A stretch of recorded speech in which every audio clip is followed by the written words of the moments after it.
We recently visited the Highlands on a 4-day road trip through some stunning landscapes. The Highlands are the most wild part of Scotland, and we definitely got our fill of mountains, castles, and hiking. Going by car or RV is definitely the way to go, so keep watching for all the details of our serene Scotland adventure.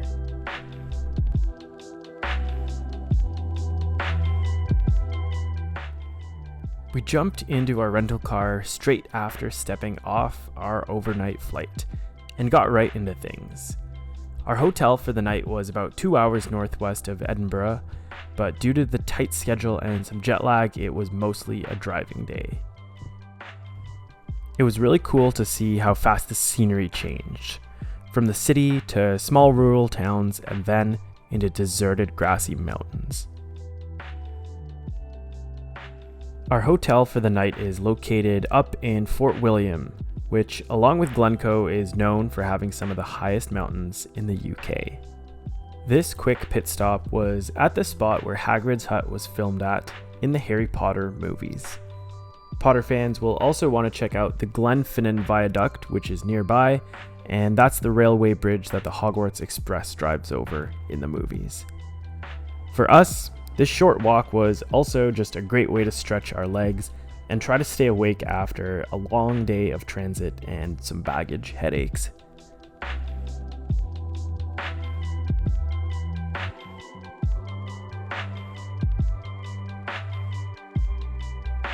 After finishing up our walk, it's not far to Fort William, the largest town in the area. It borders one of the many picturesque lochs in the area, with plenty of viewpoints along the side of the road to admire the sunset.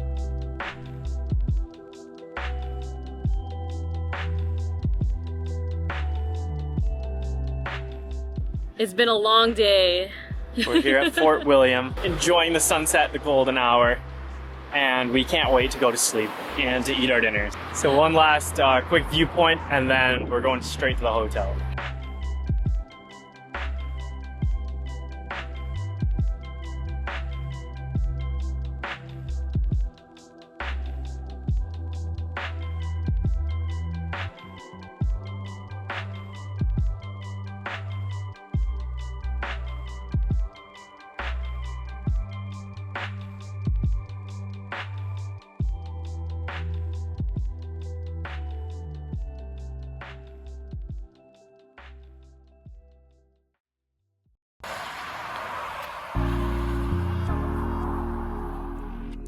The plan for day 2 was to start early, grab breakfast on the road, then head to the Isle of Skye a couple hours away. Scottish and beef sausage roll. This one is substantial and delicious. This one is bacon and butter, but still very good. Just a little small looking, but it's delicious.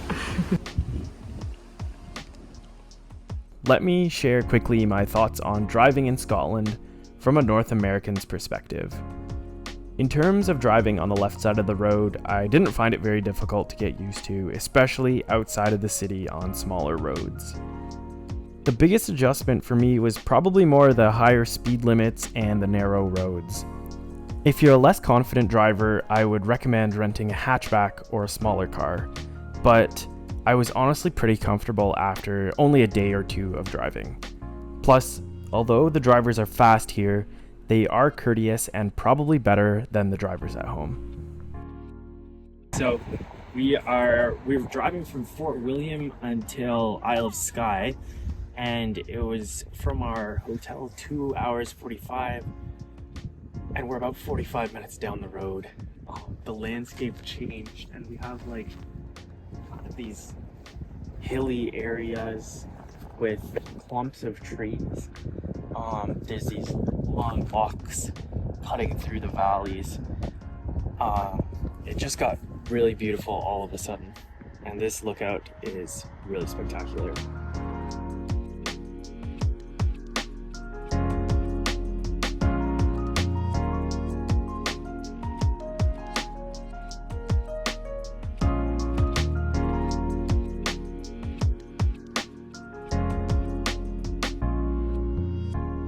The Isle of Skye is one of the most popular spots to visit in the Highlands, an island full of misty mountains and dramatic sea views.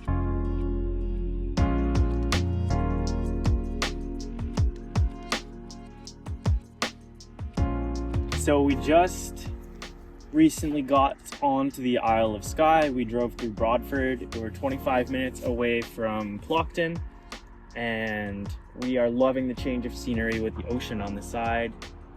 The mountainside and the countryside is just looking a lot more spectacular now. Noticeably different from the mainland. Almost no trees on these hills, trees down there. The ocean views are also really nice to see, and the driving's been going good so far.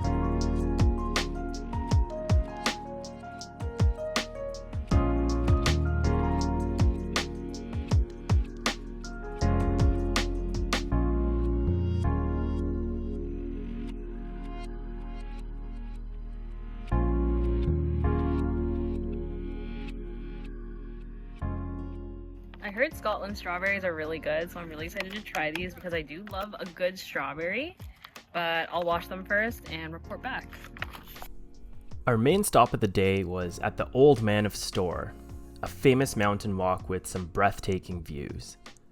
The iconic site on this hike is the pointy rock formation near the top, which was covered by cloud when we started but then opened up as the day went on. The Old Man of Storr refers to a legend about a giant turning to rock. The pointy formations allegedly are his fingers. The hike is moderately difficult, a bit over 5 kilometers long with an elevation gain of 350 meters. The views as you go up the mountain are really nice, but the views as you go down looking over the ocean really stole the show for us.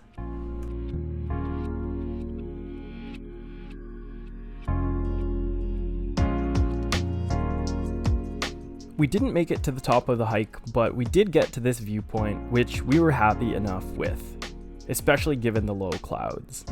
Time for a couple photos and then a scenic walk down the backside of the trail.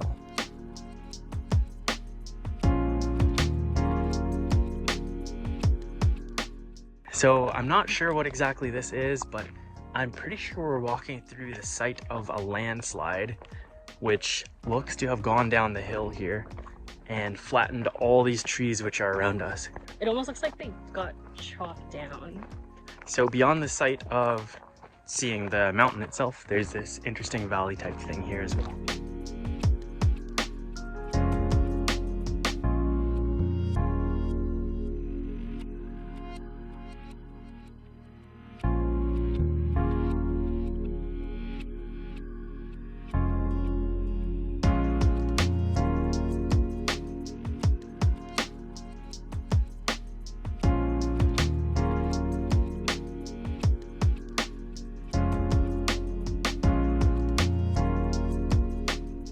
Our next stop, after a quick dip, was a little ways down the road at the Milt Falls viewpoint. The falls are pretty cool and the overall view is breathtaking. It's a nice quick stop to break up a drive or a road trip around the island. But honestly, I didn't love paying for parking on a stop that only takes about 5 minutes. I probably wouldn't classify this as a must visit. Overall though, the Isle of Skye was 100% worth the hype for us. Even just driving around was an awesome experience, and I would have loved to spend even more time here. However, as the weather turned, it was time to call it a day, and we began to look forward to our next day, where we pushed north into even more remote terrain and saw one of Scotland's most famous sights.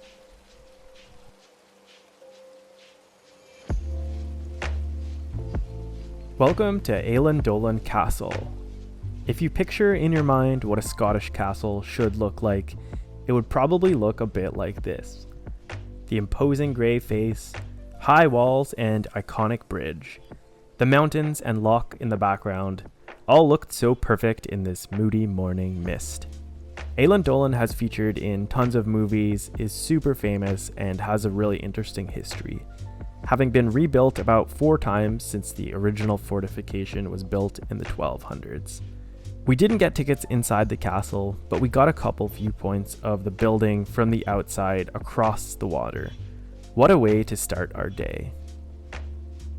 On today's itinerary, we drive north around 3 hours to Lochinver, and we link up to drive a portion of the North Coast 500, a popular 500-mile route along the northern tip of Scotland. We didn't have time to do the full 500, but we wanted to get a little bit of the spirit of that road trip in this journey. Lochinver would be the farthest north we go as we turn back and head down to Edinburgh after. But anyways, focusing on today.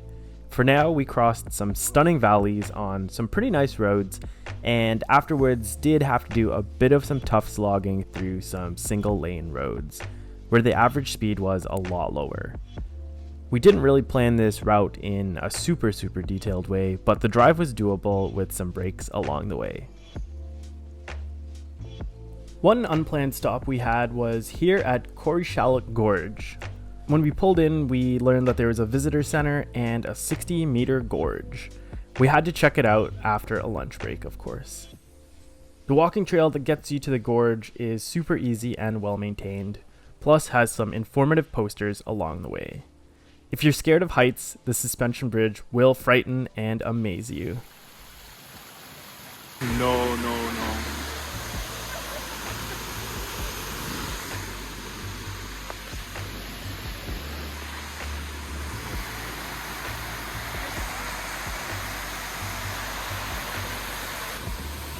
Oh my gosh, it's swaying a little. Oh my god! Don't worry, we're stable.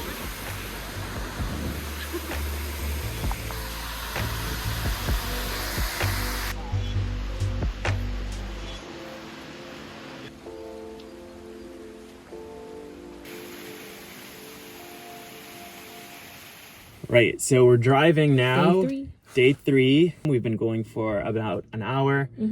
And I believe we are on the North Coast 500, or at least near it. We're going up to Ullapool right now. We're 50 minutes away. Now we have kind of like not super steep hills, but they're hills on both sides. We're in this valley. There's a river going through it. Very green, lots of lochs and water still. Yeah, it's a little bit different from before. Again, super beautiful and really wide open. Ullapool is one of the main towns in the area, but it's still very small and quaint. It gives the impression of a small fishing town with a ferry terminal that runs to some of the other isles.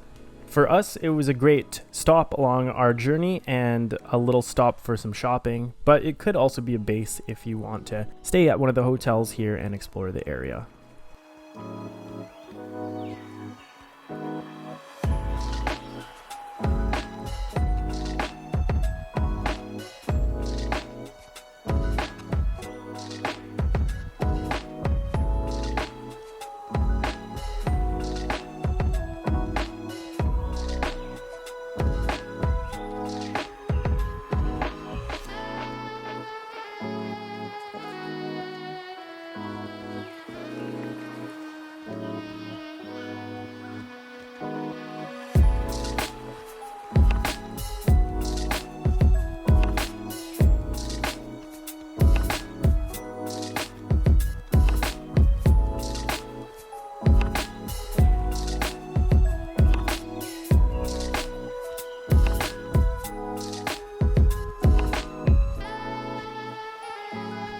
Our last landmark on this day of driving is Ardvreck Castle, which is really just a small ruin on the side of the road. However, the crumbling ruins with the loch and mountains and sandy beach in the background is just so picturesque and classic Scotland, like many of the views over the past couple of days really. We actually first saw it from far away on the road up one of the hills, and it was awesome to see it gradually emerge from behind the mountains.